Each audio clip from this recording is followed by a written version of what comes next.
There you go. So, ready?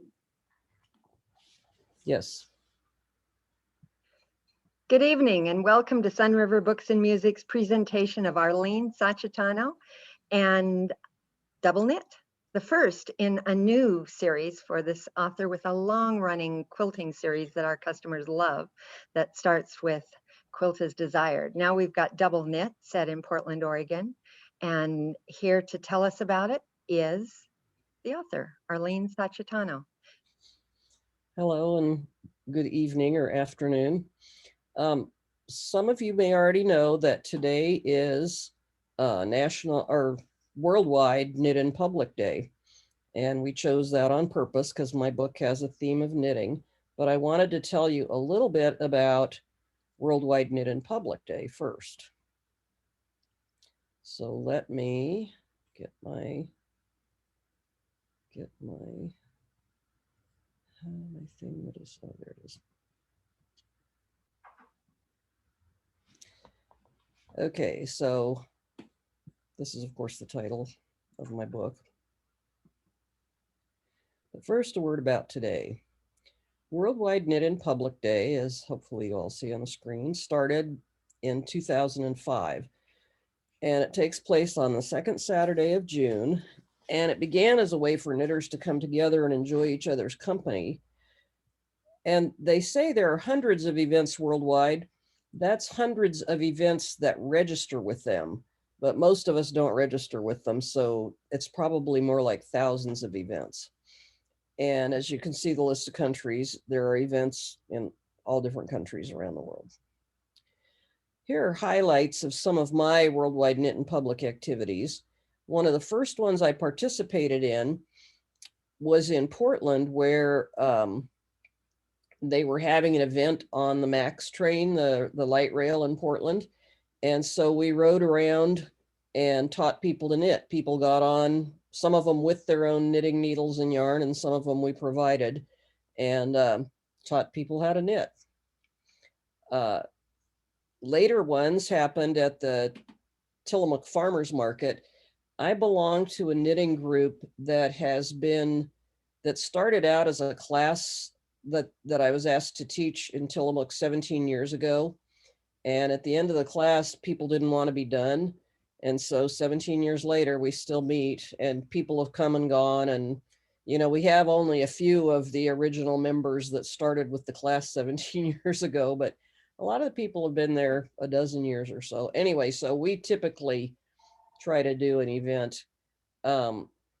We have made what we call pass the hat hats for the homeless at the 2nd Street Public Market. And we've also done that at the Tillamook Creamery Visitor Center.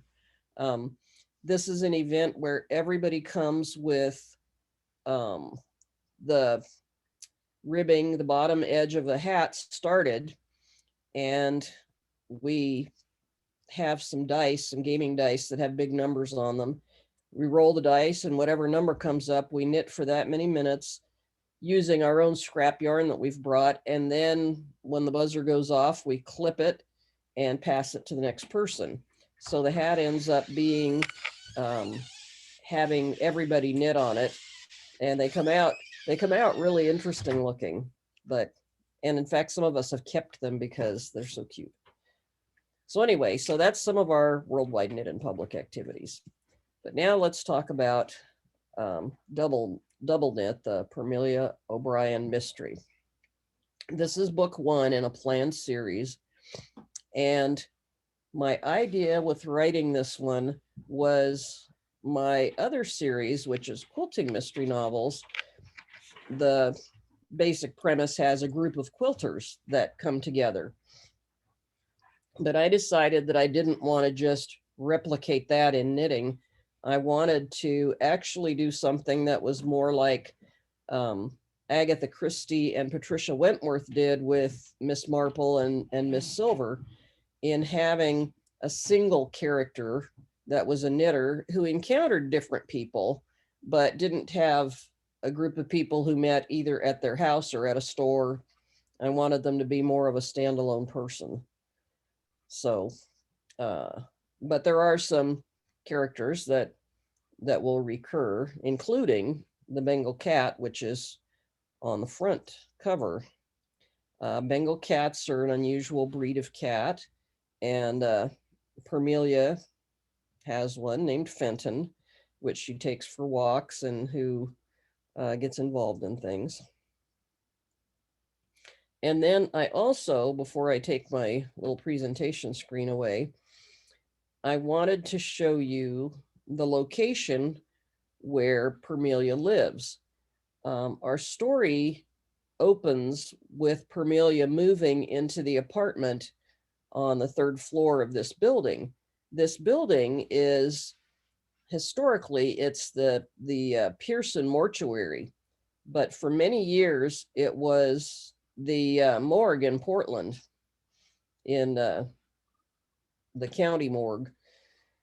And it turns out that the state medical examiner for many years was a woman, Karen Gunson, and she would come and speak to my writing group, Sisters in Crime, and she told us about this unusual situation that they had. And this was the case up until about maybe 10 years ago, that this was the morgue for Portland.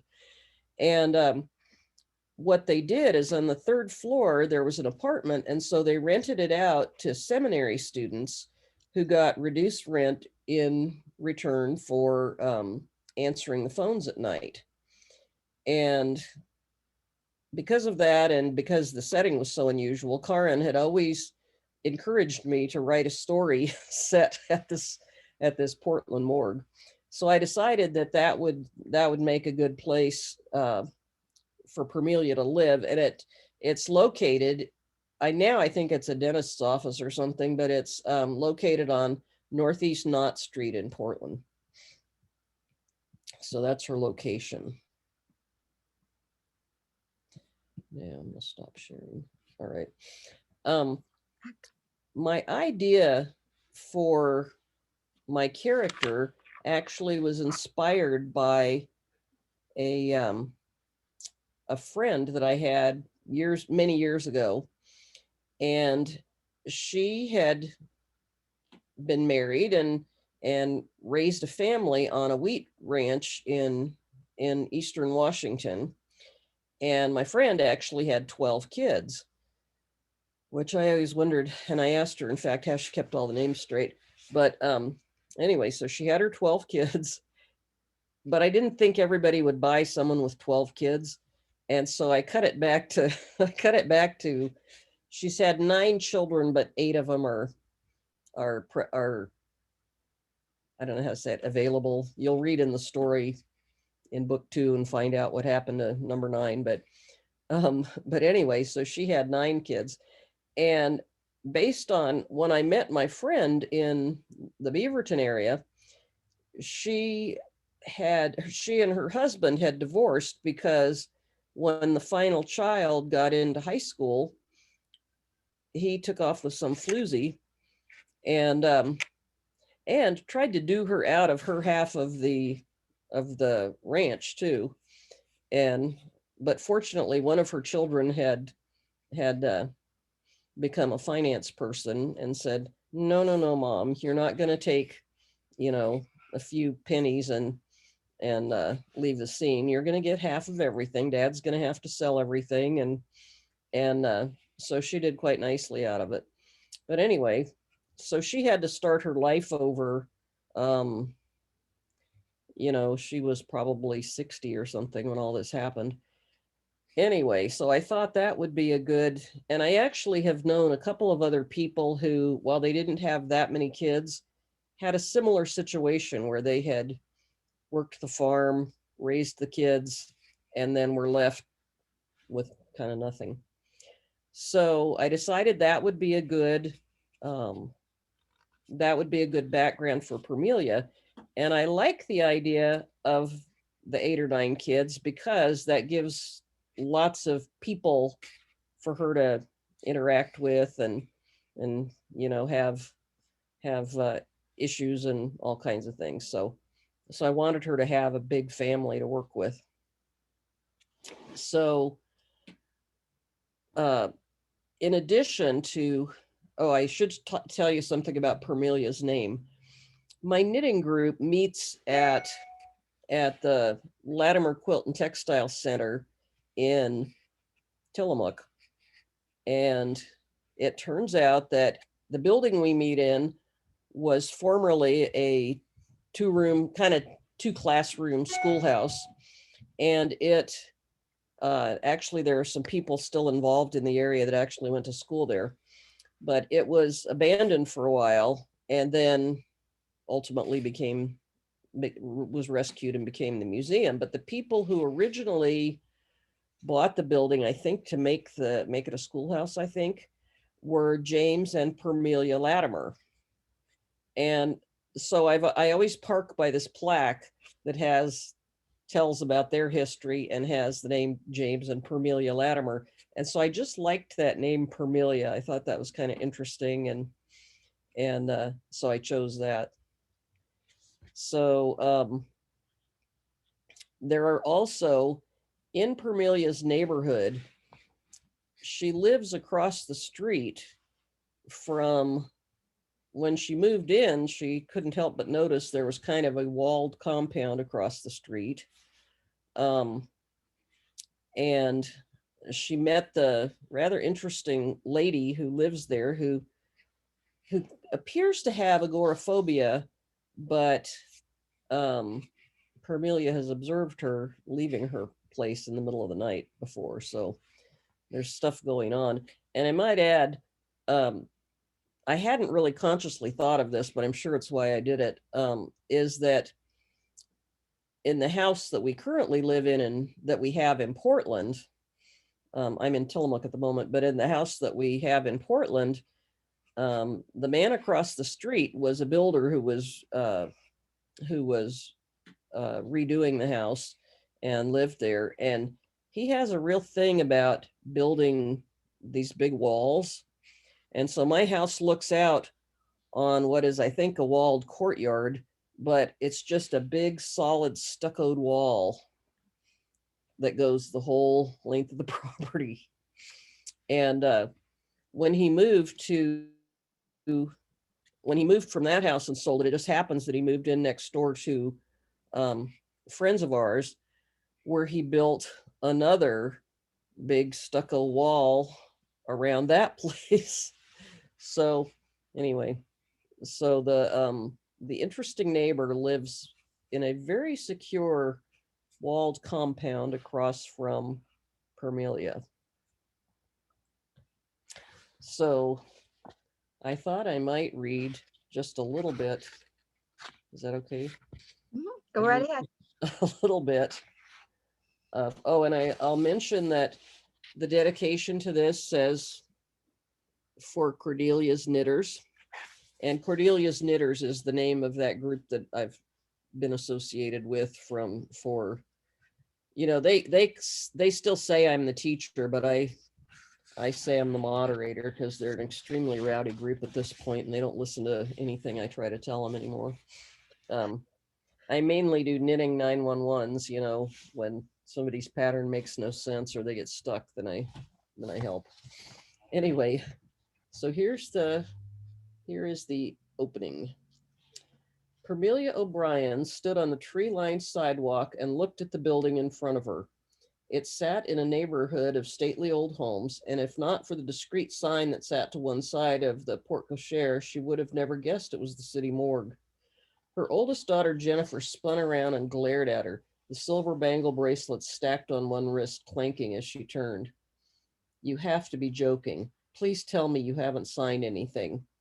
Second daughter, Katie, smiled and her eyes lit up. Your apartment is on the third floor, right? She paused, and Permelia nodded. I think it's fabulous, Katie continued. This is a great neighborhood. You can walk to lots of stuff from here. Jennifer tapped her Manolo Blahnik shod toe on the sidewalk.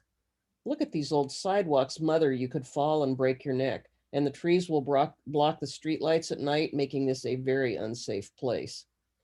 Katie looked up and down the street.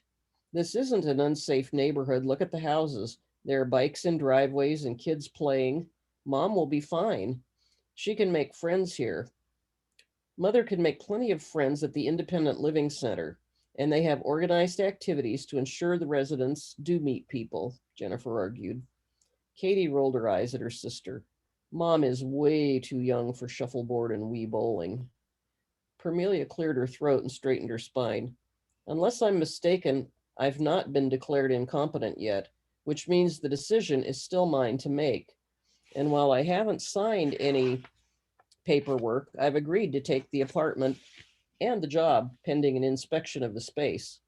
What job? Both girls said at the same time. Well, it's not exactly a job. To rent the apartment, you have to agree to take phone calls for the morgue at night. In return, you get a reduction in your monthly rent. Her daughters were speechless. I'm going to have a look, Permelia said. Are you girls coming? A cement walk led to a wide flight of steps with Japanese vine maple trees in beds on either side. A small white-haired man came out through the clear glass entry door and waited until the three women reached him. Then he held a hand out to Permelia. I'm Dr. Harold Grace, the assistant medical examiner. You must be Mrs. O'Brien. Permelia took his hand. Please call me Permelia. He smiled. I met you out here so I could show you your private entrance. It's not hers yet, Jennifer muttered. Katie elbowed her. Jennifer rubbed her arm and glared at her sister, but didn't say anything else. Dr. Grace led them through a small parking lot along the side of the building and then around the back. Here we are. He pulled a set of keys from his pocket and unlocked a plain white door.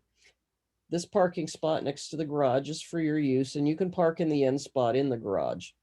He held the door open and stood aside to let Permelia and her daughter ascend the stairs, then followed them up to a small landing with 3 doors. He used a second key to open the one directly in front of them. The other 2 doors are storerooms. How often will people be up here digging around in those rooms and disturbing my mother? Jennifer demanded. Dr. Grace's mouth lifted slightly on the left side. I think the last time someone looked in either one of them was about 3 years ago. It's mostly old records from before we were computerized. He pushed the center door open and Permelia stepped inside. Katie stepped past her into an office space.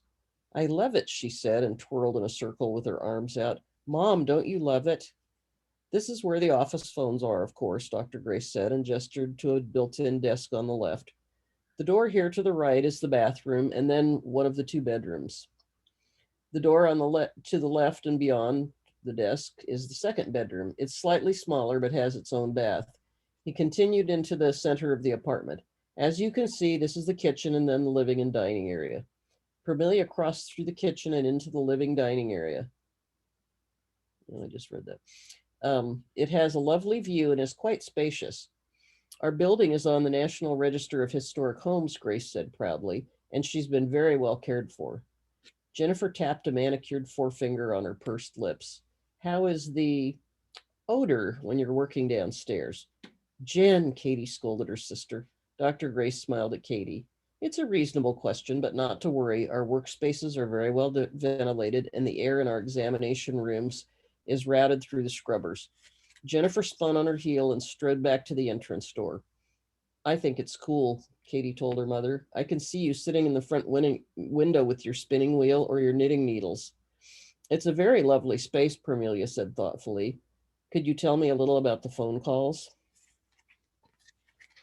So that is how she comes to live in the building.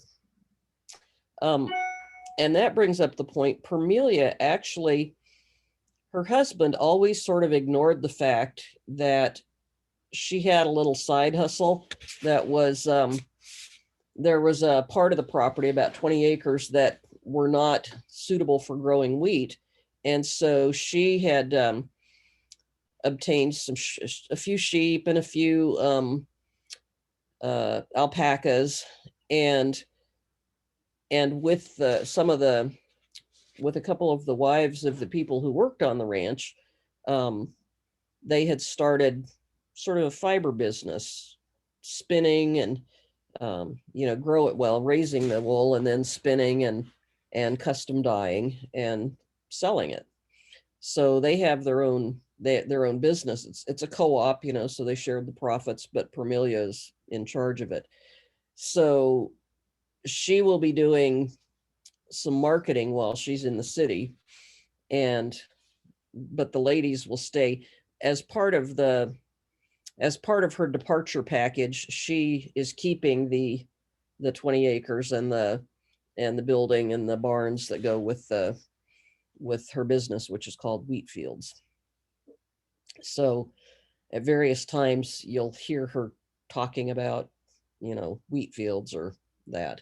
And I might mention that this is the first pattern from Wheat Fields, and this hat plays a role in the story. And I do have a pattern available. Anybody can email me and I can send it to them. But it is theoretically made out of Wheat Fields yarn, although of course it's actually made out of commercial yarn. But anyway, so that's how the knitting comes into it. Permelia ends up teaching various people to knit throughout the story, and she already had contacts in the city because their yarn was sold there, so people already sort of knew who she was. So and you'll find out in the next book that she is actually teaching a class at Louis' Yarn Shop. So let's see, what else can I tell you about the book? I think that's about as much as I want to tell you until you buy it and read it yourself. But So, yeah. So I was going to say that people can now ask questions. There's a question and answer thing where you can type in questions if you have them for Arlene. And just a couple things on this series is fun to read. The community that Permelia has found herself in, she goes walking with Fenton, this beautiful Bengal cat. And of course, that brings people out that want to find out about the Bengal cat, and Permelia makes friends with them. It's got such a friendship feel to it. And as Arlene mentioned, the neighbor across the street, Wilma, she's got a shadowy past, if anybody had a shadowy past. And of course, living over a morgue, it is not even a day before Permelia is involved in an interesting murder investigation. But it's written with humor and friendship, and portrays a woman of a certain age as somebody that is not over the hill, but somebody that is still vitally involved in life and her community. The two daughters, the opening that Arlene read you is so indicative of how the one daughter relates to her mother as somebody that's over the hill, and by God, you got to look after her. And the other one is relating to her mother as a woman that is embarking on a new journey, another part of her life. So anyway, that's the bookseller's take on it. So does anyone have any questions or answers? Just, questions, and then Arlene will answer. Oh, look, we've got something popping up over here. Let's see. So Arlene, Ellen wants to know, when will the next book come out? Well, I'm writing it at the moment.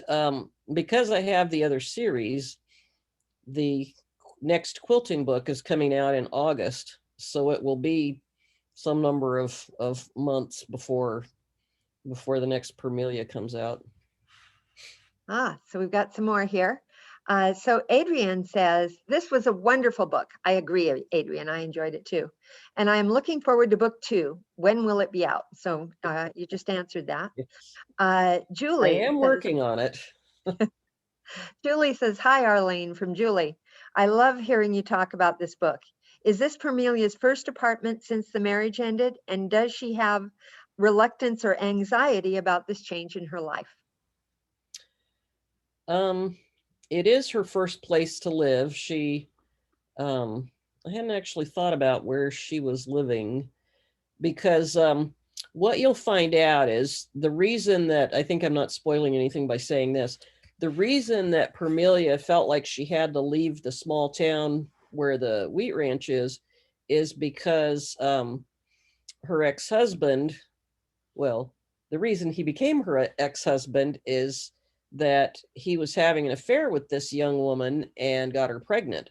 And so she's waddling around town, obviously pregnant with his child, and she just didn't want to have to be pitied and all that. So she actually feels like things were over a long time before this happened, and she's ready to get on with a new adventure. Okay, and from Holly, what is your creative process?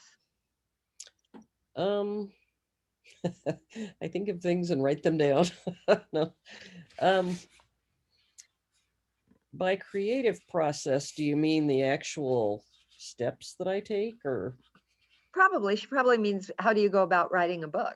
Yeah, I have a software program, which actually has betrayed me for this most recent book because they made an update and it's not compatible with Apple, so they're working on trying to make that become true. But anyway, I normally use this Writer's Dream Kit software, which does not write your story for you in any way, but it asks you a bunch of questions about your story, and it reminds you that, well, it asks you to identify your protagonist, antagonist, contagonist, um, guardian character, wisdom character, sidekick character.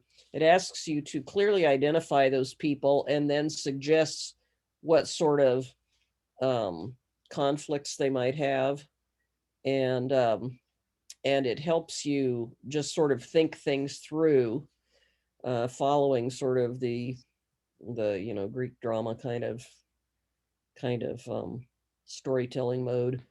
And so I usually go through that just to help me identify and clarify who's going to play what role, because you may have noticed that sometimes when you're reading a book, the characters are a little muddled as to who's actually, the bad guy and who's the good guy. And I mean, having a person that's both good and bad is a useful tool, but you don't want the wisdom character to be 5 different people, and you don't want 7 sidekicks and all that. You want some clearly defined, clearly drawn roles for the people. And so that software helps with that. And then at that point, I start doing research, looking up, like, for the next Permelia that's coming. The yarn store is actually in what was formerly a pawn shop. So I've done a lot of research about pawn shops and related subjects to that. And so I study up on various, there's usually a research phase where I'm reading up on those sorts of things. And then I start writing the words. So. Okay. From Joanne, how would you describe Permelia's sense of humor? I think she has a good sense of humor because she's kind of had to roll with the punches. She lived on this wheat farm and had all those kids, and her kids have obviously very different personalities and issues that come up. So I think she's had to learn to laugh to be able to get through it all. Okay. Kathleen asks, when you write a series, do you map out the stories for several books? So are you writing, do you have outlines on the upcoming books ahead? I don't have a formal outline on it, but I often know some things. Like, I'll refer back to my quilting series. I always knew from the very beginning that I was gonna do a book where there was a storm and the people got trapped in their little community, because it's the kind of thing that happens here where I live. And so when I created my community, I set it up in a way that would lend itself to that down the road. And the quilt book that's coming out in August, it sort of pairs with the book before it, in that there's a lot of action that takes place around a stable. And so those two, I kind of knew that there were going to be 2 of those to tell the story that I wanted to tell. Okay. So We've got Suzanne saying, any unique challenges in writing this book? Um, some of the challenges I had with this book were more um, actual kind of physical challenges, like taking pictures of this hat that's on the cover. I took about 700 pictures of this hanging off of various doorknob or porch rails and stuff to accomplish the cover photo. Um, but unique challenges for this one, um,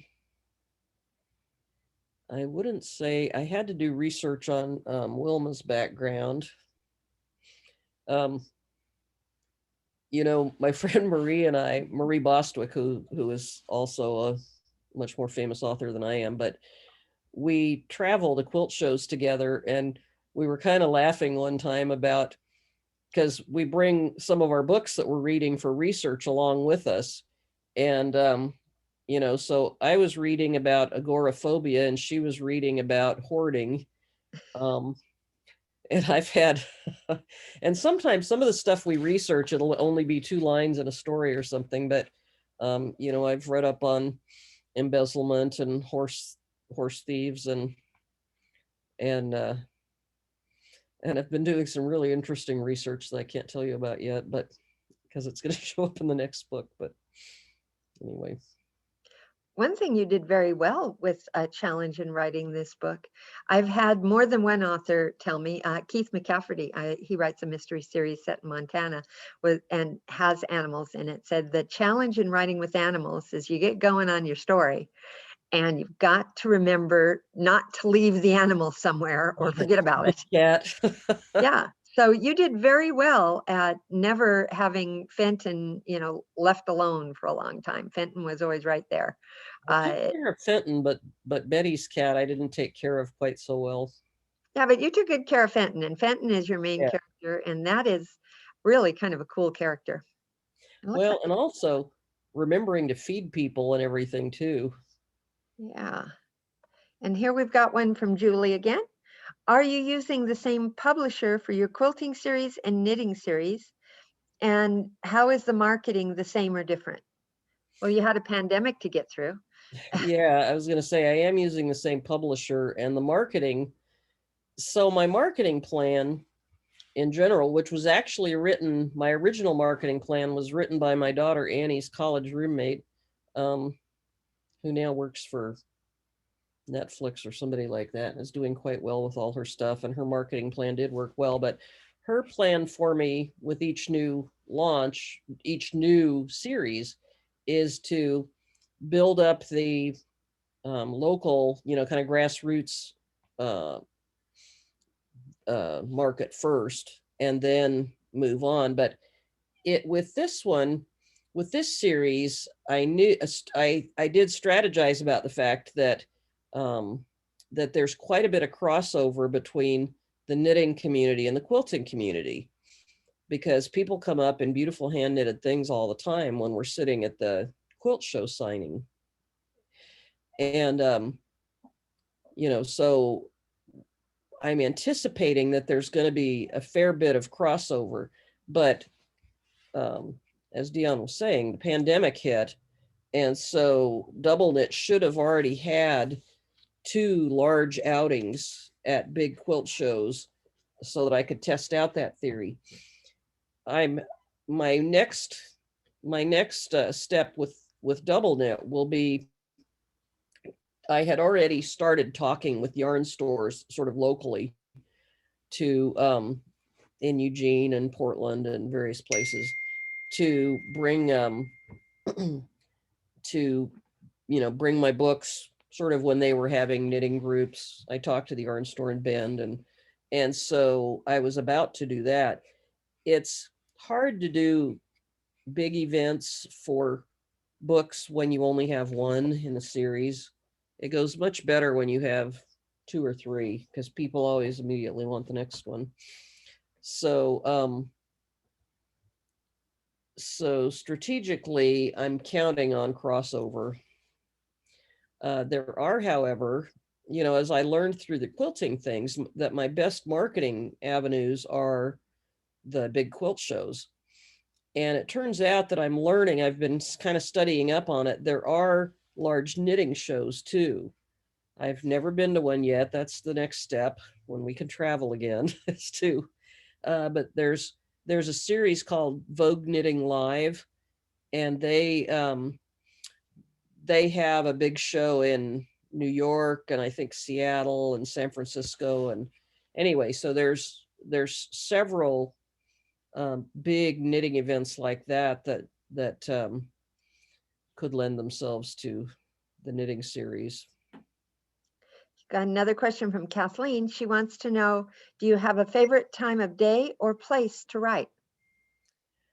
You're pretty much looking at my favorite place to write is except that this is a new couch, but I'm sitting in the downstairs of my home in Tillamook, and I like writing here because it's we live out in the country, and so there aren't a lot of neighbors nearby. There's not city noise nearby. The only thing I hear from here is, cows or elk or things like that.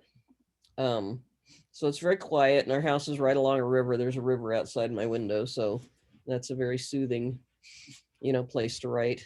But pretty much I can write anywhere. If it's, if I'm in Portland or wherever else, I have laptop will travel, and so I just write anywhere. And I am definitely in the night owl camp. I can relate. Yeah. Okay. Well, looks like we covered all of the questions. So just going to mention that we may or may not have Arlene for the Sunriver Quilt Show, because we may or may not have a Sunriver Quilt Show. We're hoping that we do. It sounds like the governor of Oregon will be making changes. Oh, and Arlene's going to show us something. But finish what you were saying, and then I'll get. Okay. It sounds like the governor will be lifting restrictions, in which case probably we will have a quilt show. And Arlene has saved the time for first Saturday in August to be there with her new quilting mystery. So, Yeah. but do pick up and read Double Knit. It's fun. Okay, Arlene, what you got? So as a last thing I was going to show you, I've done, because of the pandemic, I've done a lot of knitting and a lot of reading. And yes, I've been writing. I've had people, whenever I show pictures on Facebook or something, say, stop doing that and start writing some more. But, I have to have times to think too. So I knit a bunch of stuff during pandemic, some of which has been given away. Like I made a couple of men's sweaters, one Aran and one plain, that have been given away already, and a bunch of socks and Christmas presents and stuff. But anyway, but of the things that are still at home, this is the night shift cowl. Oh, cool. And those of you who are knitters are probably familiar with the night shift patterns. Anyway, so that was a cowl. And then the pandemic started right as we were doing the Rose City Yarn Crawl. And they always have a mystery knit along for the yarn crawl. And so this is a shawl that was for the yarn crawl. It's beautiful. So you get a segment of the pattern a week for a number of weeks. And then the idea is you all wear them to the yarn crawl, which I don't think happened that year. So this was the first. There's been 2 yarn crawls during the pandemic. So this was the first yarn crawl one. And then a group, my knitters couldn't meet, but we decided we actually started this while we still could meet, but then we couldn't meet anymore.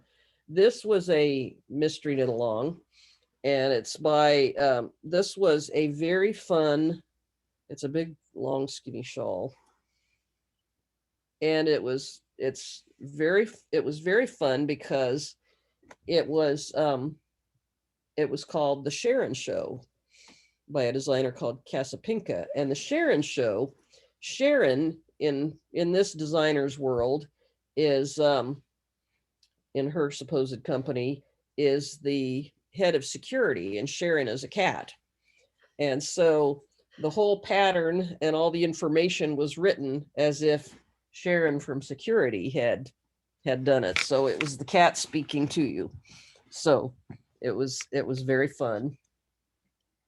And then after all the Christmas knitting, a designer called, who's in Amsterdam now, he is originally a ballet dancer from New York, but anyway, he's in Amsterdam, and he has a project after Christmas every year that's called hibernitting, and it's just easy. It's an easy pattern to do, and it's a big shawl. And the idea is that after you've done all your Christmas knitting, you can just knit this nice, easy shawl. It's not a strain. It's not too hard. And anyway, It's beautiful. so that was the Stephen West one. And last but not least, Navarre's ready for us to be done. He's starting the line. Last but not least, this year's Rose City Yarn Crawl, which takes place in March. And of course, we pretty much, the crawl was stand outside a store and they would hand you yarn. You couldn't actually go in the stores for most of them. But this one was, that's hard to see. Anyway, this was the Rose City Yarn Crawl. Pretty cool. Yeah. So anyway, that was what's left of my knitting. Well, Arlene, you have been ambitious. All that knitting and writing, 2 series. I am impressed. And Navarre says that it's time for people time. So we will probably say good night here. Before we do, just want to give a shout out to Marie Bostwick, Arlene's friend, whose video event at our store, the first 5 minutes kind of crashed. We'll get it back up for her shortly here, we hope. But her book is The Restoration of Celia Fairchild, and is also a lot of fun. And we are hoping that we have Arlene with us the first weekend in August. Time will tell. But even if we don't, we will have all of Arlene's books in our store. We generally are well stocked up on both the quilting and now the knitting mystery. And that it's a feel-good book. She really nails hitting that kind of Agatha Christie, nice story. You end up feeling good when you finished reading it. So I'm very excited about the next one that's coming up, because the first one you have to spend a lot of time kind of setting up and introducing people. But I think if they don't change the name, it's going to be called Louie's Knit Shop, and I think it's going to be a lot of fun. Well, we will have this tonight's event up, hopefully, as a video on our website, sunriverbooks.com, in about a week. So you'll be able to watch it again if you want. And we've got another question real quick, Arlene, before we leave. It looks like, let me see what this says. It says, whoops, help if I hit the right button. From Julie, beautiful projects. They are, aren't they, Julie? They're just gorgeous. You, so I have to say, Julie is my my daughter's mother-in-law.